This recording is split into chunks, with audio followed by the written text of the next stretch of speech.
Chapter 14. At 9 o'clock the next morning his servant came in with a cup of chocolate on a tray and opened the shutters.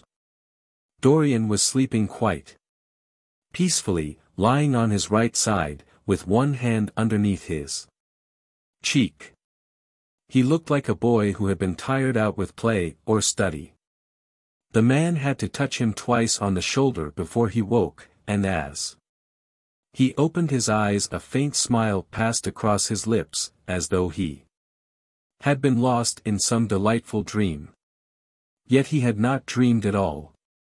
His night had been untroubled by any images of pleasure or of pain. But youth smiles without any reason. It is one of its chiefest charms. He turned round, and leaning upon his elbow, began to sip his chocolate. The mellow November sun came streaming into the room. The sky was bright, and there was a genial warmth in the air. It was almost like a morning in May. Gradually the events of the preceding night crept with silent, blood-stained feet into his brain and reconstructed themselves there with terrible distinctness. He winced at the memory of all that he had suffered, and for a moment the same curious feeling of loathing for Basil Hallward that had made him kill him as he sat in the chair came back to him, and he grew cold with passion. The dead man was still sitting there, too, and in the sunlight now. How horrible that was! Such hideous things were for the darkness, not for the day. He felt that if he brooded on what he had gone through he would sicken or grow mad. There were sins whose fascination was more in the memory than in the doing of them, strange triumphs that gratified the pride more than the passions, and gave to the intellect a quickened sense of joy, greater than any joy they brought, or could ever bring, to the senses. But this was not one of them. It was a thing to be driven out of the mind, to be drugged with poppies, to be strangled lest it might strangle one itself. When the half-hour struck, he passed his hand across his forehead, and then got up hastily and dressed himself with even more than his usual care, giving a good deal of attention to the choice of his necktie and scarf pin and changing his rings more than once. He spent a long time also over breakfast, tasting the various dishes, talking to his valet about some new liveries that he was thinking of getting made for the servants at Selby, and going through his correspondence. At some of the letters, he smiled. 3 of them bored him. One he read several times over and then tore up with a slight look of annoyance in his face. That awful thing, a woman's memory, as Lord Henry had once said. After he had drunk his cup of black coffee, he wiped his lips slowly with a napkin, motioned to his servant to wait, and going over to the table, sat down and wrote 2 letters. One he put in his pocket, the other he handed to the valet. Take this round to 152 Hertford Street, Francis, and if Mr. Campbell is out of town, get his address. As soon as he was alone, he lit a cigarette and began sketching upon a piece of paper, drawing first flowers and bits of architecture, and then human faces. Suddenly he remarked that every face that he drew seemed to have a fantastic likeness to Basil Hallward. He frowned, and getting up, went over to the bookcase and took out a volume at hazard. He was determined that he would not think about what had happened until it became absolutely necessary that he should do so. When he had stretched himself on the sofa, he looked at the title page of the book. It was Gautier's A Mot et Cames, Charpentier's Japanese paper edition, with the Jacquemart etching. The binding was of citron green leather, with a design of gilt trellis work and dotted pomegranates. It had been given to him by Adrian Singleton. As he turned over the pages, his eye fell on the poem about the hand of Lacenaire, the cold yellow hand _du supplice encore mal lavi _ with its downy red hairs and its _doits de fawn _. He glanced at his own white taper fingers, shuddering slightly in spite of himself, and passed on, till he came to those lovely stanzas upon Venice. Sur un gamme chromatique. L'océan de pearls ruisselant. La Venus de l'Adriatique. Sort de l'eau sun cor rose et blanc. Les domes, sur l'azur de Andes. Suivant la phrase au per contour. S'enflant comme de gorges rondes. Que soulève un super d'amour. L'esquif aboard et me depose. Jetant son amour au pilier. Devant un façade rose. Sur le marbre d'un escalier. How exquisite they were. As one read them, one seemed to be floating down the green waterways of the pink and pearl city, seated in a black gondola with silver prow and trailing curtains.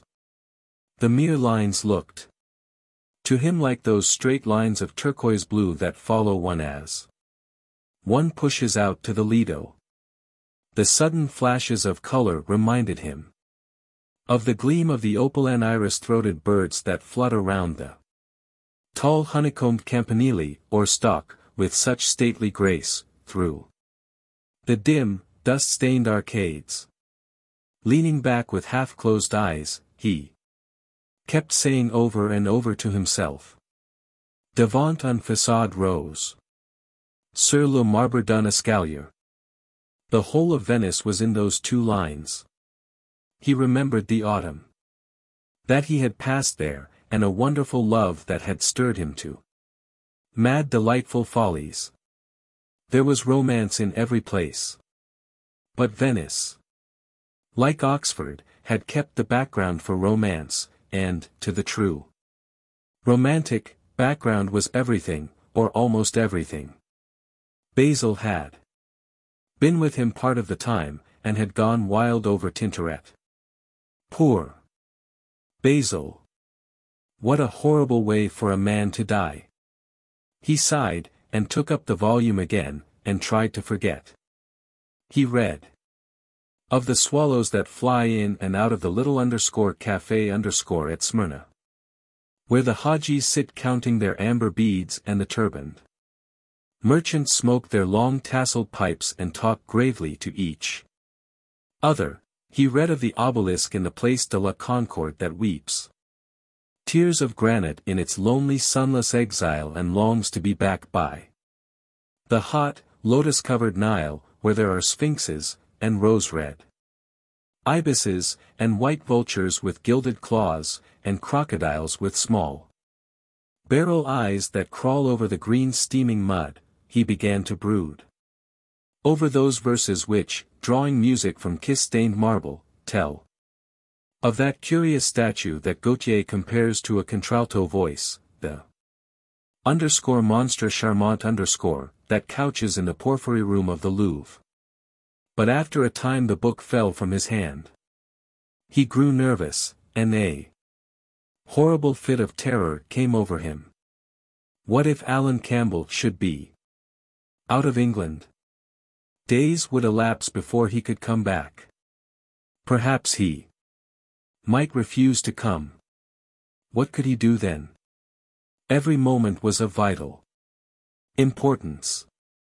They had been great friends once, 5 years before, almost inseparable. Indeed. Then the intimacy had come suddenly to an end. When they met in society now, it was only Dorian Gray who smiled, Alan Campbell never did.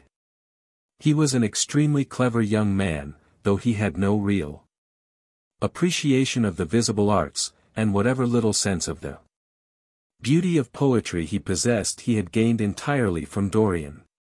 His dominant intellectual passion was for science. At Cambridge he had spent a great deal of his time working in the laboratory, and had taken a good class in the natural science tripos of his year.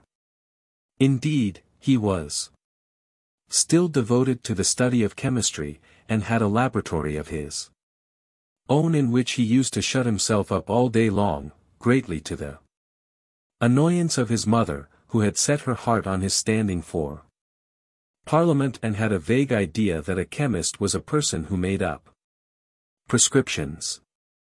He was an excellent musician, however, as well, and played both the violin and the piano better than most amateurs.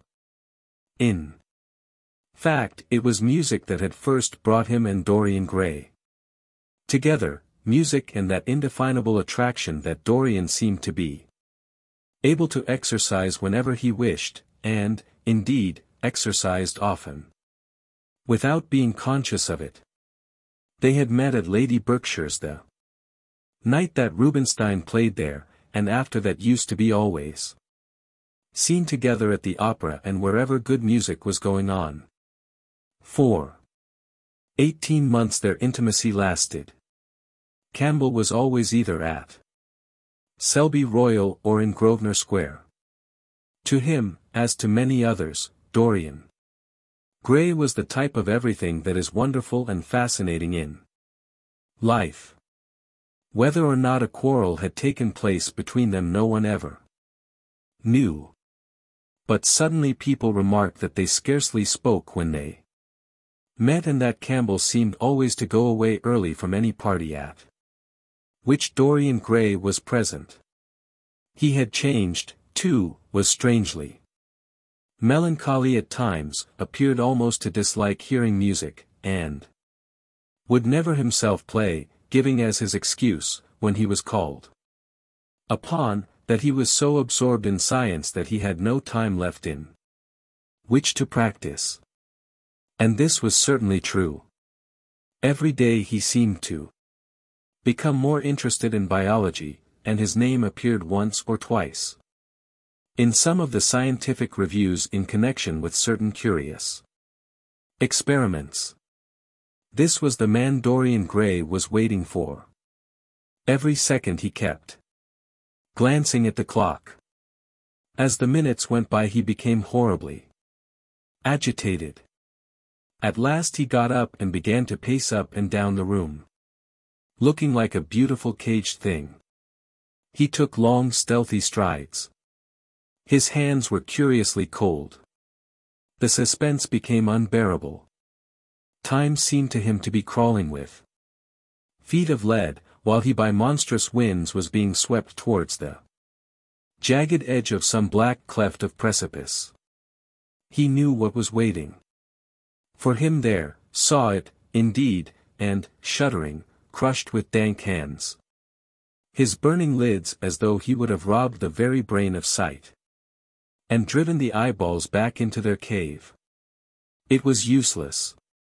The brain had its own food on which it battened, and the imagination, made grotesque by terror, twisted and distorted as a living thing by pain, danced like some foul puppet on a stand and grinned through moving masks.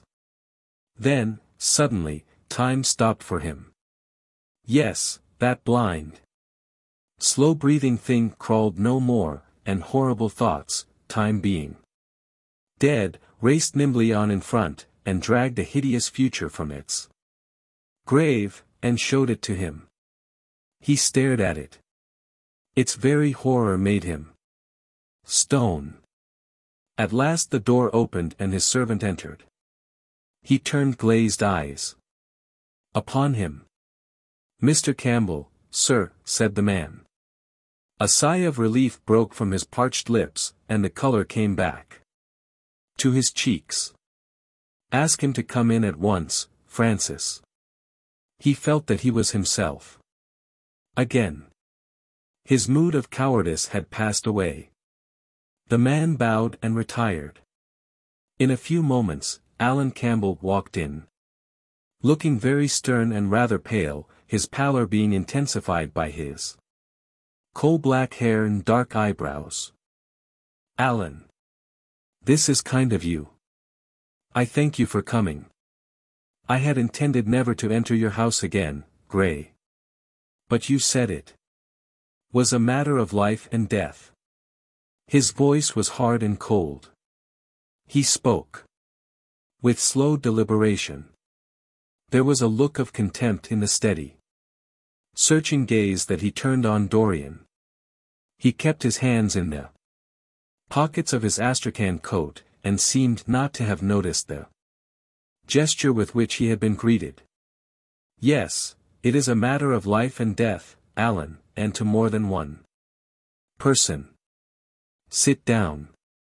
Campbell took a chair by the table, and Dorian sat opposite to him. The two men's eyes met. In Dorian's there was infinite pity. He knew that what he was going to do was dreadful. After a strained moment of silence, he leaned across and said, very quietly, but watching the effect of each word upon the face of him he had sent for, Alan, in a locked room at the top of this house, a room to which nobody but myself has access. A dead man is seated at a table. He has been dead 10 hours now. Don't stir, and don't look at me like that. Who the man is, why he died, how he died, are matters that do not concern you. What you have to do is this. Stop, Gray. I don't want to know anything further. Whether what you have told me is true or not true doesn't concern me. I entirely decline to be mixed up in your life. Keep your horrible secrets to yourself. They don't interest me anymore. Alan, they will have to interest you. This one will have to interest you. I am awfully sorry for you, Alan. But I can't help myself. You are the one man who is able to save me. I am forced to bring you into the matter. I have no option. Alan, you are scientific. You know about chemistry and things of that kind. You have made experiments. What you have got to do is to destroy the thing that is upstairs, to destroy it, so that not a vestige of it will be left. Nobody saw this person come into the house. Indeed, at the present moment he is supposed to be in Paris. He will not be missed for months. When he is missed, there must be no trace of him found here. You, Alan, you must change him, and everything that belongs to him, into a handful of ashes that I may scatter in the air. You are mad, Dorian. Ah! I was waiting for you to call me Dorian. You are mad, I tell you, mad to imagine that I would raise a finger to help you, mad to make this monstrous confession. I will have nothing to do with this matter, whatever it is. Do you think I am going to peril my reputation for you? What is it to me what devil's work you are up to? It was suicide, Alan. I am glad of that. But who drove him to it? You, I should fancy. Do you still refuse to do this for me? Of course I refuse. I will have absolutely nothing to do with it. I don't care what shame comes on you. You deserve it all. I should not be sorry to see you disgraced, publicly disgraced. How dare you ask me, of all men in the world, to mix myself up in this horror? I should have thought you knew more about people's characters. Your friend Lord Henry Wotton can't have taught you much about psychology, whatever else he has taught you. Nothing will induce me to stir a step to help you. You have come to the wrong man. Go to some of your friends. Don't come to me. Alan, it was murder. I killed him. You don't know what he had made me suffer. Whatever my life is, he had more to do with the making or the Marring of it than poor Harry has had. He may not have intended it, the result was the same. Murder. Good God, Dorian, is that what you have come to?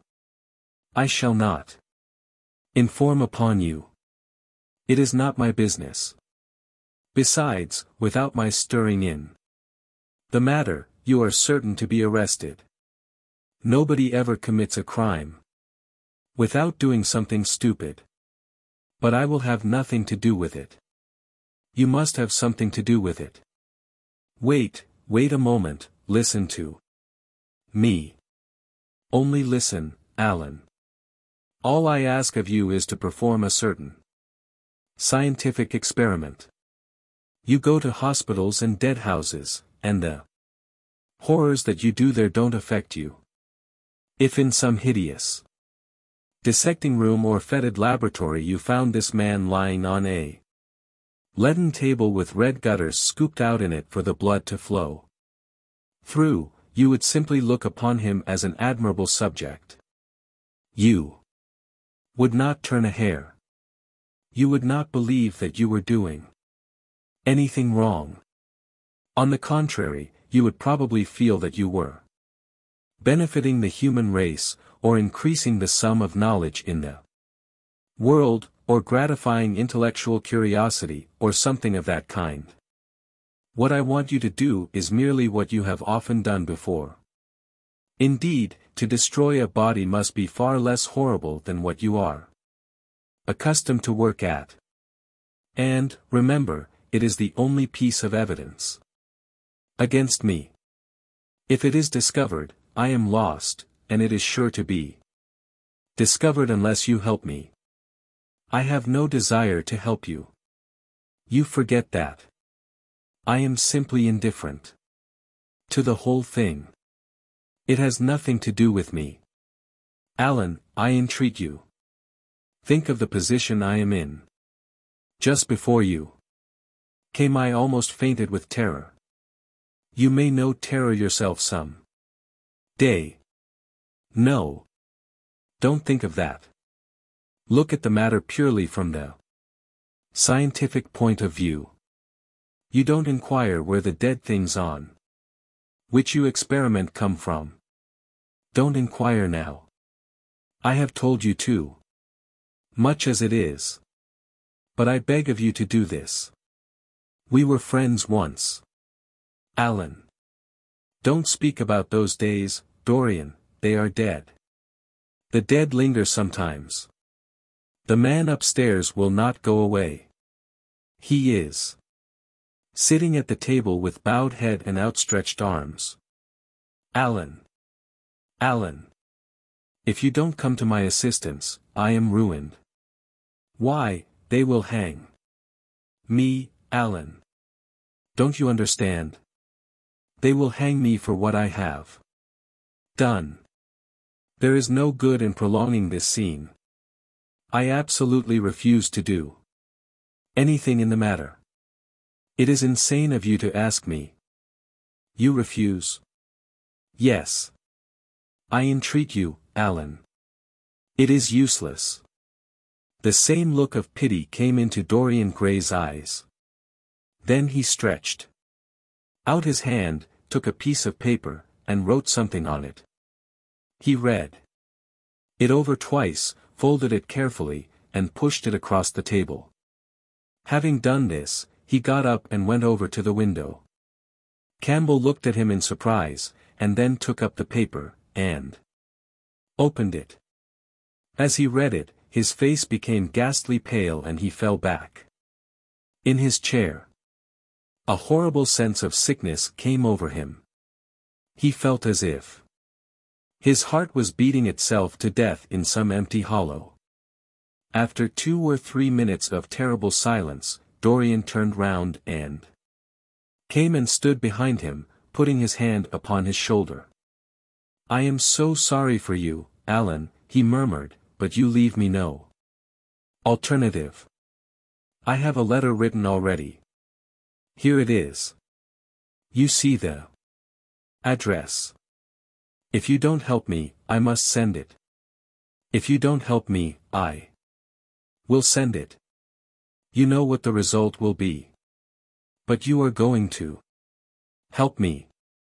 It is impossible for you to refuse now. I tried to spare you. You will do me the justice to admit that. You were stern, harsh, offensive.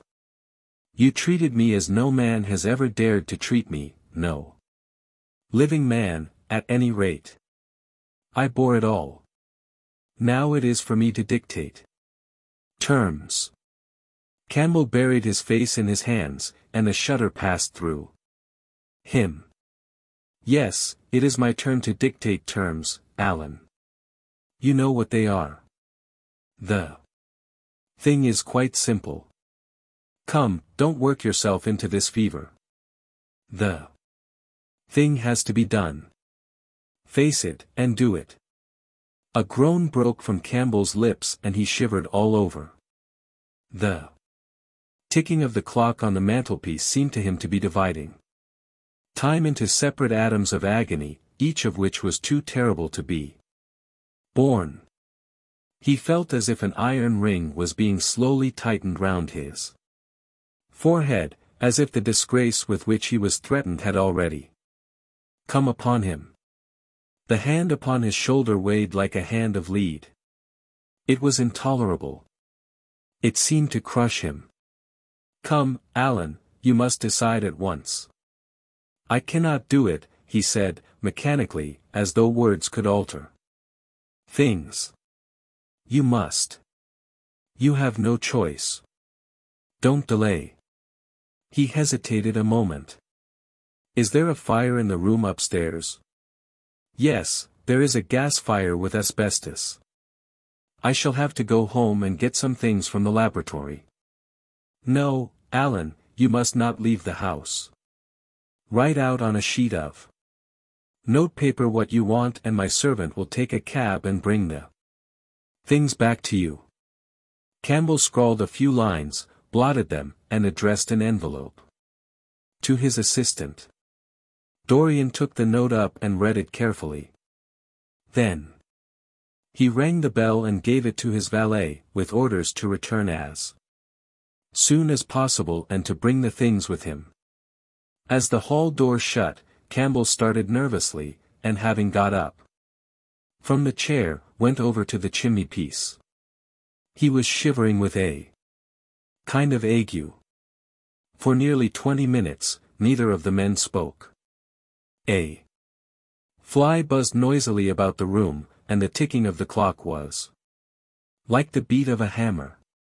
As the chime struck 1, Campbell turned round, and looking at Dorian Gray, saw that his eyes were filled with tears. There was something in the purity and refinement of that sad face that seemed to enrage him. You are infamous, absolutely infamous, he muttered. Hush, Alan. You have saved my life, said Dorian. Your life. Good heavens. What a life that is. You have gone from corruption to corruption, and now you have culminated in crime. In doing what I am going to do, what you force me to do, it is not of your life that I am thinking. Ah, Alan, murmured Dorian with a sigh, I wish you had 1,000th part of the pity for me that I have for you. He turned away as he spoke and stood looking out at the garden. Campbell made no answer. After about 10 minutes a knock came to the door, and the servant entered, carrying a large mahogany chest of chemicals, with a long coil of steel and platinum wire and 2 rather curiously shaped iron clamps. Shall I leave the things here, sir? He asked Campbell. Yes, said Dorian. And I am afraid, Francis, that I have another errand for you. What is the name of the man at Richmond who supplies Selby with orchids? Harden, sir. Yes, Harden. You must go down to Richmond at once, see Harden personally, and tell him to send twice as many orchids as I ordered. And to have as few white ones as possible. In fact, I don't want any white ones. It is a lovely day, Francis, and Richmond is a very pretty place, otherwise I wouldn't bother you about it. No trouble, sir. At what time shall I be back? Dorian looked at Campbell. How long will your experiment take, Alan? He said in a calm, indifferent voice. The presence of a third person in the room seemed to give him extraordinary courage. Campbell frowned and bit his lip. It will take about 5 hours, he answered. It will be time enough, then, if you are back at 7:30. Francis. Or stay, just leave my things out for dressing. You can have the evening to yourself. I am not dining at home, so I shall not want you. Thank you, sir, said the man, leaving the room. Now, Alan, there is not a moment to be lost. How heavy this chest is. I'll take it for you. You bring the other things. He spoke rapidly and in an authoritative manner. Campbell felt dominated by him. They left the room together. When they reached the top landing, Dorian took out the key and turned it in the lock. Then he stopped, and a troubled look came into his eyes. He shuddered. I don't think I can go in, Alan, he murmured. It is nothing to me. I don't require you, said Campbell coldly. Dorian half opened the door. As he did so, he saw the face of his portrait leering in the sunlight. On the floor in front of it the torn curtain was lying. He remembered that the night before he had forgotten, for the first time in his life, to hide the fatal canvas. And was about to rush forward, when he drew back with a shudder. What was that loathsome red dew that gleamed, wet and glistening, on one of the hands, as though the canvas had sweated blood? How horrible! It was, more horrible, it seemed to him for the moment, than the silent thing that he knew was stretched across the table, the thing whose grotesque misshapen shadow on the spotted carpet showed him that it had not stirred, but was still there, as he had left it. He heaved a deep breath, opened the door a little wider, and with half-closed eyes and averted head, walked quickly in, determined that he would not look even once upon the dead man. Then, stooping down and taking up the gold and purple hanging, he flung it right over the picture. There he stopped, feeling afraid to turn round, and his eyes fixed themselves on the intricacies of the pattern before him. He heard Campbell bringing in the heavy chest, and the irons, and the other things that he had required for his dreadful work.